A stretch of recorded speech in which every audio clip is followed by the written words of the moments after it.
Assalamualaikum warahmatullahi wabarakatuh. Dalam Al-Quran disampaikan bahwa masyarakat yang memiliki pengetahuan agama dari kalangan ahli kitab telah mengetahui tentang kedatangan seorang nabi terakhir yang akan menjadi pemimpin dunia. Nabi ini dijelaskan sebagai sosok yang akan mengatasi dan mengalahkan kelompok-kelompok yang tidak memahami ajarannya. Maka tatkala Rasul itu datang kepada mereka dengan membawa bukti-bukti yang nyata, mereka berkata, ini adalah sihir yang nyata. Quran Surat Asy-Syaff ayat 6. Di ayat lain, Allah berfirman, yaitu orang-orang yang mengikut Rasul, Nabi yang ummi yang namanya mereka dapati tertulis di dalam Taurat dan Injil yang ada pada mereka, yang menyuruh mereka mengerjakan yang ma'ruf dan melarang mereka dari mengerjakan yang mungkar dan menghalalkan bagi mereka segala yang baik dan mengharamkan bagi mereka segala yang buruk dan membuang dari mereka beban-beban dan belenggu-belenggu yang ada pada mereka. Maka orang-orang yang beriman kepadanya, memuliakannya, menolongnya dan mengikuti cahaya yang terang yang diturunkan kepadanya, Al-Quran, mereka itulah orang-orang yang beruntung. Quran Surat Al-A'raf 157. Dalam pemahaman mereka, Nabi terakhir akan tinggal di wilayah yang kaya akan kebun kurma. Itu sebabnya, sebagian masyarakat Yahudi meninggalkan daerah asal mereka di Syam dan bermigrasi ke Yatsrib, nama asal kota Madinah, untuk menyambut kedatangan Nabi terakhir yang diharapkan akan menetap di sana.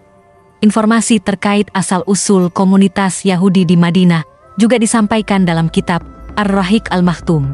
Aslinya mereka adalah Ibrani. Namun setelah mereka pindah ke daerah Hijaz, wilayah Madinah Mekah, mereka melebur dengan kultur Arab, mulai dari cara berpakaian, bahasa, sampai tradisi dan kebudayaan, hingga nama mereka dan nama kabilah mereka ke Arab-Araban. Sampai terjadi hubungan pernikahan antara Yahudi dengan masyarakat Arab. Hanya saja, mereka masih menjaga fanatisme kebangsaan dan tidak berasimilasi penuh dengan masyarakat Arab. Bahkan, mereka membanggakan diri mereka sebagai keturunan Israel. Ar-Rahiq Al-Makhtum 139. Sikap fanatisme masyarakat Yahudi di Madinah mendorong mereka untuk berusaha merebut kota Madinah dari tangan penduduk Arab. Untuk mewujudkan tujuan ini, mereka berusaha mengadu domba antar suku masyarakat Madinah, yang ketika itu terdiri dari dua suku besar, Aus dan Khazraj, hingga terjadi perang besar antara dua suku ini, yang dikenal dengan Perang Buats. Ancaman Yahudi kepada penduduk Madinah, karena telah memiliki Taurat.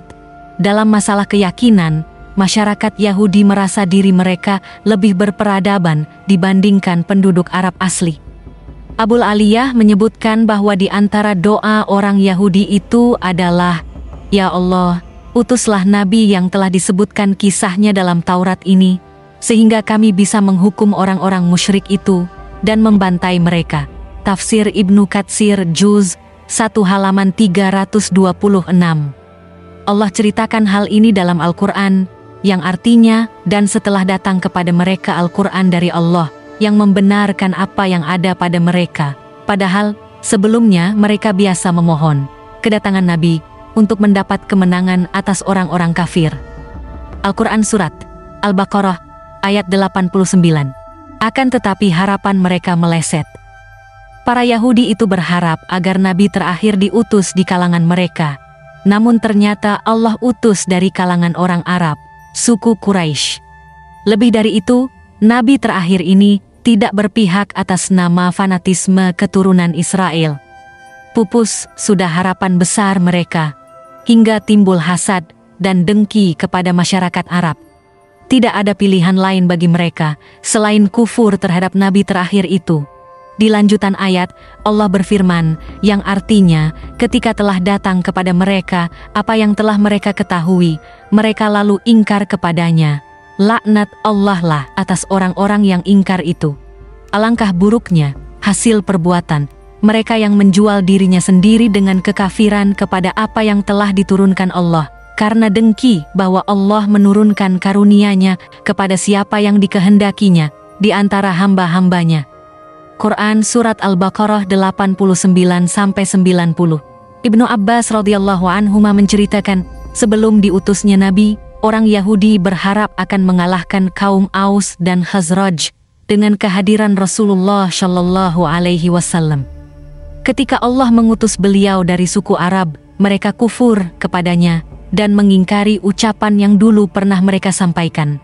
Hingga Muaz bin Jabal dan Bishr bin Barra dari Bani Salamah menyampaikan kepada orang Yahudi, "Wahai orang Yahudi, bertakwalah kepada Allah dan masuklah ke dalam Islam.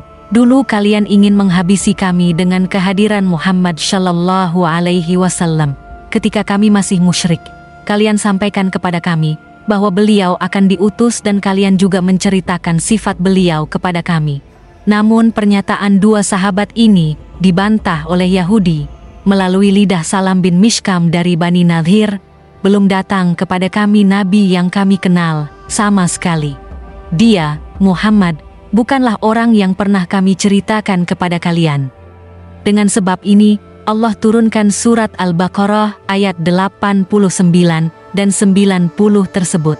Ahli kitab merasa iri dan dengki. Pelajaran penting yang juga perlu kita garis bawahi. Sebab terbesar orang Yahudi itu kufur kepada ajaran Nabi Muhammad Sallallahu Alaihi Wasallam adalah karena mereka iri dengan kita. Mereka dengki dengan Nabi Muhammad dan para sahabat.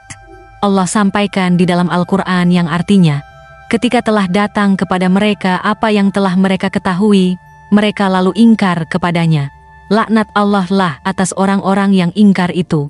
Alangkah buruknya hasil perbuatan mereka yang menjual dirinya sendiri dengan kekafiran kepada apa yang telah diturunkan Allah, karena dengki mengapa Allah menurunkan karunia-Nya kepada siapa yang dikehendakinya di antara hamba-hambanya. Quran Surat Al-Baqarah ayat 89-90. Makna, Allah menurunkan karunia-Nya kepada siapa yang dikehendakinya di antara hamba-hambanya adalah bahwa Allah menurunkan kenabian terakhir kepada Nabi Muhammad Shallallahu Alaihi Wasallam. Karena desakan sifat iri itu, mereka wujudkan dalam usaha memurtadkan kaum muslimin. Allah menceritakan, sebahagian besar ahli kitab menginginkan agar mereka dapat menjadikan kalian kembali kafir setelah kamu beriman, karena dengki yang timbul dari diri mereka sendiri setelah nyata bagi mereka kebenaran. Quran Surat Al-Baqarah ayat 109. Anda bisa perhatikan, mereka iri dengan agama kita. Itu artinya, ajaran agama kita jauh lebih sempurna dan lebih baik daripada agama mereka, dan bahkan tidak bisa dibandingkan, karena ajaran agama mereka telah disimpangkan. Yahudi dan Nasrani iri kepada Islam. Sekali lagi, karena ajaran Islam lebih baik daripada ajaran mereka dan tentu juga benar. Terima kasih telah menyimak video ini hingga akhir. Wallahu a'lamu bissawab. Wassalamualaikum warahmatullahi wabarakatuh.